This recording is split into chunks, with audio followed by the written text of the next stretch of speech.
Welcome back to Nightmare Theatre. Arthur Pembroke here. A while back I was laying down, about to drift off to sleep.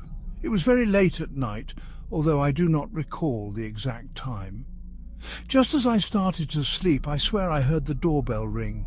I thought it was a strange time for someone to be at my house. As I looked outside, it was dark, and I couldn't see anybody about. Perhaps I imagined the sound in my sleep. Tonight's story is an original creation based on my experience that night.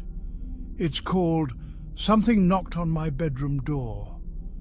I hope you enjoy it. It was the middle of the night, and I woke abruptly in bed. Looking around, my room swallowed by a blanket of darkness. My house, usually filled with the gentle hum of appliances and the distant sound of cars, was unnervingly quiet. Even the wind outside seemed to have stilled.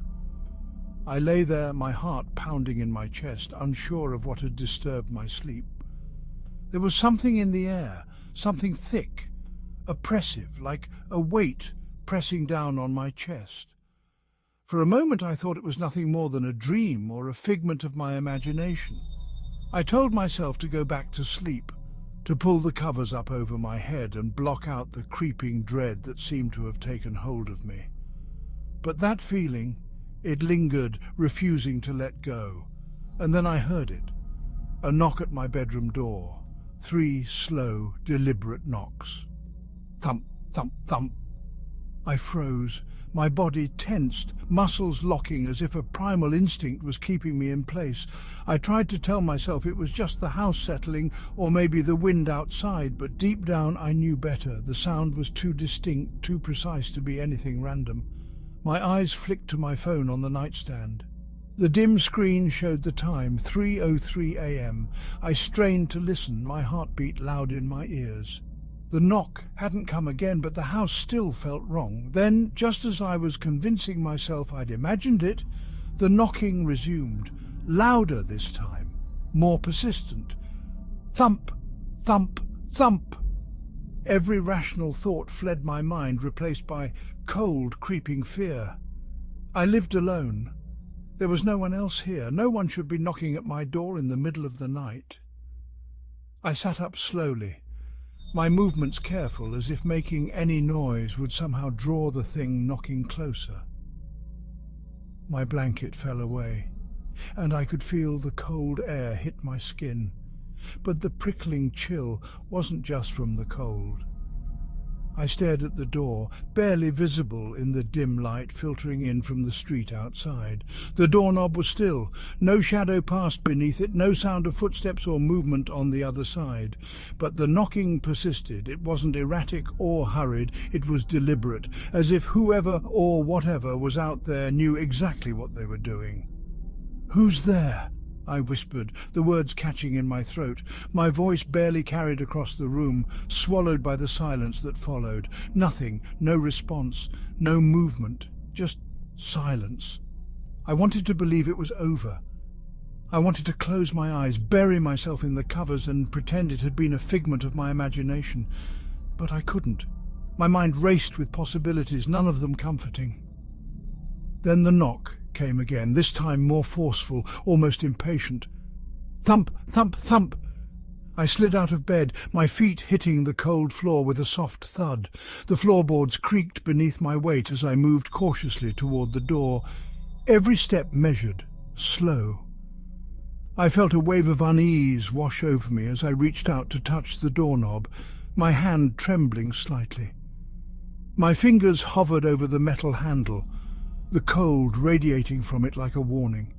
Something deep in my gut told me not to open it, to turn around, to run, to hide, anything but what I was about to do. And then the knocking stopped. The silence that followed was thick, pressing in around me like a suffocating blanket. My hand still hovered over the knob, unsure of whether I should twist it open or retreat back to bed. For a brief moment, I thought it might be over, that the thing at the door had gone. But then I heard it again. Another knock. Thump! Thump! Only this time it didn't come from the door, it came from inside my room. My body seized up with terror. The knock was identical to the one I had heard moments earlier, but now it was coming from behind me. Slowly I turned my head, my eyes darting around the room in a frantic search for the source. And then I saw it. The closet door, which I knew for a fact had been closed, was now slightly ajar. Just enough for the black void inside to peek out. The knocking sound echoed from within, soft at first, but growing louder, more insistent with every passing second. My blood ran cold. I stared at the closet, willing myself to move, to do something, anything, but my body refused to respond. It was as if the fear had paralyzed me, rooting me in place as the knocking continued. "Who's there?" I whispered again, this time barely able to form the words. My voice trembled, the fear creeping into every syllable. Still, no answer, just another knock. Thump. The closet door creaked open further, a slow, deliberate motion that sent a fresh wave of dread washing over me. I couldn't see inside. It was too dark, the shadows too thick, but I felt it, a presence, cold and malevolent, watching me from the darkness beyond. My breath quickened and I backed away, my legs weak beneath me. I reached for the bedroom door, fingers fumbling at the handle, desperate to escape, but as I yanked on the knob, it wouldn't budge. It was as if the door was sealed shut. No matter how hard I pulled, it wouldn't give. And then the knocking stopped again. The sudden silence was deafening. I stood there, staring at the closet, every muscle in my body screaming at me to run. But there was nowhere to go, nowhere to hide. From the darkness of the closet came a whisper, my name. It was faint, barely audible, but unmistakable. Someone, or something, inside the closet had whispered my name. Panic surged through me like ice in my veins. I yanked harder on the door, slamming my fist against it, hoping that somehow I could force it open. But it remained stubbornly shut, as if the house itself was conspiring against me. Behind me, the closet door creaked open wider. I didn't dare look. I could feel it. Something was watching me from the shadows, waiting for me to turn around. My skin prickled with the sensation of being hunted. The knocking resumed, but this time it wasn't coming from the closet. It was everywhere. The walls, the ceiling, the floor. Knocks echoed from all around me, faster and louder, until they filled the room with a deafening roar. I screamed, but my voice was drowned out by the relentless pounding, the sound reverberating through my skull, shaking me to my core. And then, just as suddenly as it had started, it stopped. Silence. The air was still, the house once again swallowed in darkness. I gasped for breath, my chest heaving as I stared at the closet. The door was shut, just as it had been before. The room looked exactly as it had when I had gone to bed, as though nothing had happened. But I knew better. I knew that, whatever had knocked at my door, whatever had whispered my name, was still there, waiting. Slowly I made my way over to the closet in the corner of my room. I thought to myself, I must either be dreaming or someone is playing a prank on me. Slowly opening the closet door, I wasn't able to see or hear anything inside. I flipped on the light switch and remembered the damned bulb had been dead for days. I had been putting off replacing it. "This isn't funny. Who's there?" I tried to sound tough, but it came out more as a whimper. The only reply was silence. This all just has to be a bad dream.